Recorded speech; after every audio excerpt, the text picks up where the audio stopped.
नमस्कार, मैं संजय कुमार। आप देख रहे हैं सतकबीर की दया। आज हम पहुंच चुके हैं उसी आश्रम में जहां पर एक नहीं, दो नहीं, तीन नहीं, यहां पर हर प्रति माह यहां पर संत रामपाल जी महाराज जी के सानिध्य में विशाल भंडारे और दहेज मुक्त शादियाँ और रक्तदान शिविरों का आयोजन किया जाता है। जी हाँ, हम बात कर रहे हैं उसी आश्रम की जो स्थित है राजस्थान के पाली ज़िले में, और उसका नाम है सतलोक आश्रम सोजत। और अब हम आपको उसी आश्रम के अंदर लेकर चलेंगे और वहाँ की हम व्यवस्थाएं दिखाएंगे कि हम किस प्रकार यहाँ समागम किया जाते हैं और पिछले समागम से इस समागम में किस प्रकार की अलग तैयारियाँ हैं। अगर हम बात करें पार्किंग स्थल की, तो जैसे ही हम आश्रम के एंट्री गेट से एंटर करते हैं तो यहाँ पर साइड में ही एक बोर्ड लगाया हुआ है सतलोक आश्रम सोजत रूपावास। यहाँ पर पार्किंग स्थल का बोर्ड है, प्लस यहाँ पर इसके कॉन्टैक्ट नंबर भी दिए गए हैं ताकि पार्किंग में कोई असुविधा ना हो। उसी के साथ में आप जैसा कि मेरे लेफ़्ट साइड देख रहे होंगे, यहाँ पर जो ये एरिया आप देख रहे हो, इस पूरे एरिया में आने वाले कुछ दिनों में यहाँ पर पार्किंग का पूरा विस्तृत आयोजन किया जाएगा। एक इसमें ऐसी खास बात है कि जो आश्रम है वो बहुत बड़े क्षेत्र में फैला हुआ है, उसी के साथ जो पार्किंग है वो भी बहुत बड़े क्षेत्र में फैली हुई है। जैसा कि आप देख पा रहे हो, ये पूरा एरिया ये पार्किंग के लिए बनाया गया है। फाइनली अब हम पहुंच चुके हैं सतलोक आश्रम सोजत के मुख्य द्वार पर, जहां पर पीछे की देख पा रहे हो यहाँ पर लिखा हुआ है सतलोक आश्रम सोजत। अर्थात ये आश्रम एक ऐसी जगह है जहाँ पर प्रति वर्ष में 6 समागम अर्थात 6 भंडारे किए जाते हैं। कुछ दिनों पहले भी यहाँ समागम हुए थे, अभी भी आने वाले 15, 16, 17 को यहाँ पर समागम है। तो इस मेन गेट से अब हम अंदर चलेंगे और अंदर की ओर आपको दिखाएंगे यहाँ किस प्रकार की डेकोरेशन है, किस प्रकार की व्यवस्था है जो यहाँ पर दर्शकों को दिखाने के लिए यहाँ की गई है। जैसे ही हम एंट्री गेट से एंट्री करते हैं तो हम एंट्री गेट से एंट्री होने के बाद मेरे लेफ़्ट साइड में आप देख पा रहे होंगे, जस्ट गेट के पास में एक जूता घर बनाया गया है, जहाँ पर जो संत रामपाल जी महाराज जी जो अभी सेवादार आ रहे हैं बाहर से, उनके लिए जूता रखने की व्यवस्था है।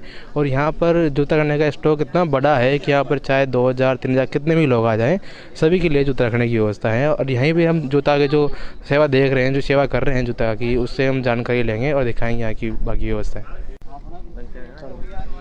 तो अब हम पहुंच चुके हैं जूताघर के जो यहाँ पर कार्य कर रहे हैं, जूता की सेवा कर रहे हैं, इनसे जानते हैं, अधिक जानकारी लेते हैं। नमस्कार सर।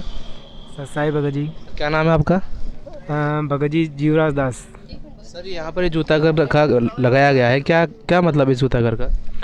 जी भगत जी, जूताघर जो सभी भक्त आते हैं भंडारा के लिए, तो उन सब के जूते हम यहाँ पर स्टॉक करते हैं, तो सही सुरक्षित जमा करते हैं अपन। सर लगभग कितने जूते आप जमा कर सकते हैं एक दिन में? एक दिन में भगत जी 5000 प्लस ही होते हैं, समथिंग हज़ारों प्लस होते हैं, समझ लो आप। और आपके पास लगभग कितने पूरे जूता करने की स्टॉक है? भगत जी स्टॉक तो अपने पास 20 से लेकर 30,000 के आसपास का स्टॉक है अपने पास। अच्छा, आपका कहना है कि यहाँ पर 20 से 30,000 हमारे पास कट्टे हैं, तो उसमें कितने जूते, एक कट्टे में कितने जूते आ जाते हैं वैसे? जी भगत जी, कभी 4-5 एक साथ भी डाल सकते हैं अपन भगत जी। मतलब आप हम कहें तो लगभग लाखों की संख्या में आप जूता स्टॉक कर सकते हैं? बिल्कुल भगत जी, लाखों में कर सकते हैं, करते हैं भगत जी। तो इसके अलावा कोई और व्यवस्था है टोकन की जिसमें कोई चार्ज लगता है यहाँ कार लगाने का कुछ? नहीं भगत जी, यहाँ पर सब चीज़ फ्री है। यहाँ पर ऐसे लेकर जेड तक आप जो भी चीज़ें यहाँ पर यूज़ करोगे सारी आपको फ्री में अवेलेबल है यहाँ पर भगत जी। यहाँ पर कोई चार्ज नहीं है। अगर कोई यहाँ पर जूता खो जाए तो उसके लिए क्या व्यवस्था है फिर? जी भगत जी, उसके लिए हम रिस्पॉन्सिबल है भगत जी, हम जिम्मेदार हैं उसके लिए। सेवा इसीलिए कर रहे हैं भगत जी, तो हम टोकन देते हैं और हमने सारी सीरीज़ लगा रखी। आपने टोकन रखा गया है, टोकन से जूते घूमे ना? टोकन दे के हम टोकन से जमा करते हैं और अगले को हम टोकन देते हैं, तो हमने जूतों की सीरीज़ भाई हमने जमा रखा, तो हमको दिक्कत होती नहीं है, उसके लिए हम रिस्पॉन्सिबल होते हैं। ठीक है, धन्यवाद सर। साहब इसको अभी हमने जूताघर से आपको कवरेज दिखाई, उसी के बाद आप मेरे राइट साइड देख रहे होंगे, यहाँ पर संत रामपाल जी महाराज जी के जो स्वरूप लगाए गए हैं, अर्थात जो बाहर से लोग आए उनको प्रणाम करने की यहाँ की व्यवस्था है। ये एक ही नहीं, इसके साइड में जस्ट सामने यहाँ पर माताओं के लिए अलग से प्रणाम स्थल लगाया गया है, और इसके साथ साथ यहाँ पर संत रामपाल जी महाराज जी की जो वाणियाँ हैं उनके पोस्टर भी यहाँ पर साथ साथ लगाए गए हैं, ताकि यहाँ का जो वातावरण है वो शुद्ध बना रहे, अर्थात सभी के मन में अच्छे व्यवहार आते रहें। अब जैसे ही हम सतलोक आश्रम सोजत के मध्य भाग में पहुँचते हैं तो यहाँ पर देख पा रहे होंगे, यहाँ पर संत रामपाल जी महाराज जी के बहुत दिवस इस पर लिखा हुआ है और यहाँ पोस्टर की चिपकाए जा रहे हैं, तो इनसे जानते हैं किस प्रकार के कार्य कर रहे हैं यहाँ पर। नमस्कार सर। जी नमस्कार सर, क्या नाम है आपका? राजमल दास। तो सर आप ये किस प्रकार का कार्य कर रहे हैं? ये कार्यक्रम मतलब संत रामपाल जी महाराज जी के 36वां बोध दिवस है, जिसके उपलक्ष्य में ये जो जितने भी पोस्टर बैनर वगैरह फ्लेक्स लग रहे हैं उनके उपलक्ष्य में लग रहे हैं आश्रम में पूरी तरफ से और बाहर से, और पल्ली इधर इलाका है ना उसमें पूरे संत रामपाल जी महाराज के बहुत दिवस का प्रचार प्रसार हो रहा है बहुत जोर और शोर से। इस उपलक्ष्य में हम संत रामपाल जी महाराज के बहुत दिवस की तैयारी कर रहे हैं। सर सर लगभग इसमें कितनी टीम लगी हुई है आपकी, कितने लोग आएंगे साहब सेवा कर रहे हैं?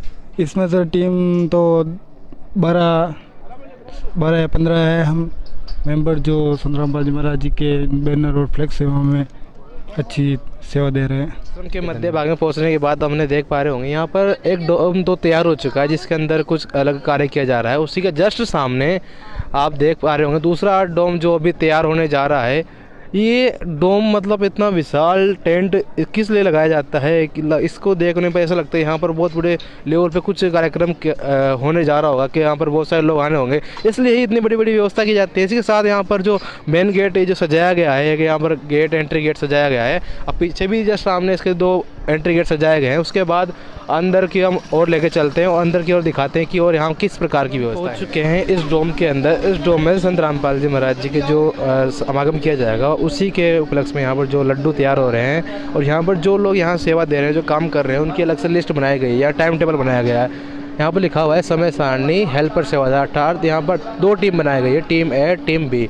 इसके अंदर अलग अलग ज़िले से जो अलग अलग राज्य से सेवादार आए हुए हैं जो काम यहाँ पर सेवा दे रहे हैं उनका अलग अलग टाइमिंग फिक्स करी है। उसके साथ आप देख पा रहे होंगे अंदर जो यहाँ पर सभी लोग लड्डू बना रहे हैं, अर्थात अभी जो बूंदी तैयार हो रही है उससे लड्डू बना रहे हैं। तो अंदर चल कर हम आपको और जानकारी प्राप्त करें। उनके अंदर आने के बाद आप मेरे लेफ्ट साइड देख रहे होंगे यहाँ बूंदी अर्थात जो यहाँ पर लड्डू बनेंगे उनके लिए बूंदी तैयार की जा रही है, जहाँ पर अलग अलग बट्टियाँ लगाई गई है और सही बट्टियों पर कम से कम 4 लोग लगे हुए हैं और बूंदी तैयार कर रहे हैं। इसी के साथ आप मेरे राइट साइड देख रहे होंगे यहाँ पर बूंदी बनने के बाद सभी लोग अपने हाथों से लड्डू तैयार कर रहे हैं। तो इनसे जानते हैं किस प्रकार का कर रहे हैं। नमस्कार सर। नमस्कार जी। सर क्या नाम है आपका? विष्णुदास। सर कहाँ से आए हो आप? भाई माधोपुर से। सर ये जो ये लड्डू बना रहे हो इसमें ऐसी क्या खास विशेषता है? इसमें यह विशेषता है कि ये प्योर देसी घी के हैं सर, और यहाँ पे कोई भी मिलावट नहीं है इसमें। सर आप इतनी मात्रा में लड्डू तैयार कर रहे हो तो किसके लिए कर रहे हो, क्या होने जा रहा है यहाँ पर? यहाँ पर संत रामपाल जी महाराज का बहुत दिवस है, इसके लिए मनाया जा रहा है। यहाँ पर पूरे विश्व को निमंत्रण दिया गया है। कितने लोग आने की संभावना है? यहाँ पर 30-40 लाख लोग आने की संभावना है कम से कम। तो ये आप जो इस लड्डू बना रहे हो क्या आपकी कोई अलग से व्यवस्था है, टीम व्यवस्था, या आप 24 घंटे लग रहे हो?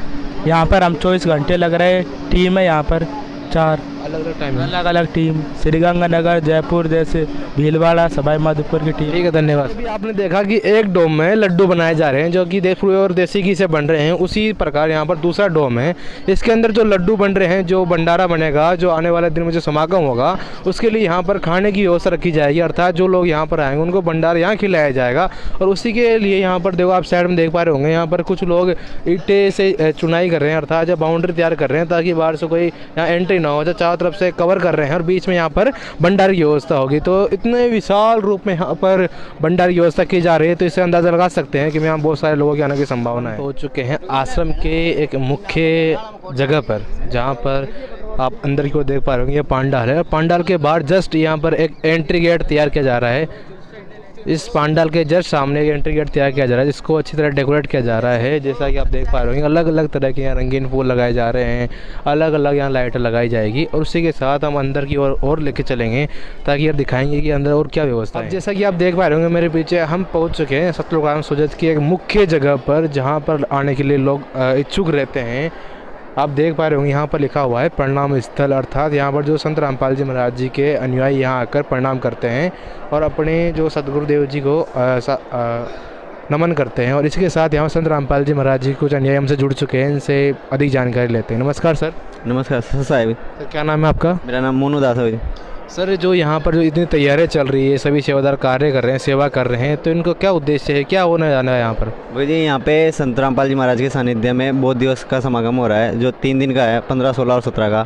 तो यहाँ पे बहुत गरीबदास जी की वाणी का पाठ चलेगा 3 दिन तक, अखंड पाठ, दहेज मुक्त शादियाँ होगी और रक्तदान शिविर होगा और 3 दिन का विशाल भंडारा होने वाला है। तो जैसा कि दर्शकों अभी आपने इनसे सुना कि यहाँ पर 3 दिन तक 15, 16, 17 फरवरी को 3 दिन तक विशाल भंडारा होगा, जिसमें दहेज मुक्त शादियाँ भी होगी, रक्तदान शिविर भी लगाए जाएंगे। इसी के साथ आप मेरे चारों तरफ देख रहे होंगे यहाँ पर संत रामपाल जी महाराज जी के वाणियों के पोस्टर जगह जगह लगाए गए हैं। इस साइड माताओं के बैठने की व्यवस्था है और इसी के जस्ट सामने दूसरी तरफ संत रामपाल जी महाराज जी के जो अनुयायी है, जो पुरुष हैं, उनके लिए अलग व्यवस्था है। इनके ऊपर भी यहाँ पर संत रामपाल जी महाराज जी के वाणियों के पोस्टर लगाए गए हैं और चारों तरफ एक विहंगम दृश्य देखने को मिल रहा है। इसी के साथ बने रहिए हमारे साथ सत कबीर के दिया। धन्यवाद।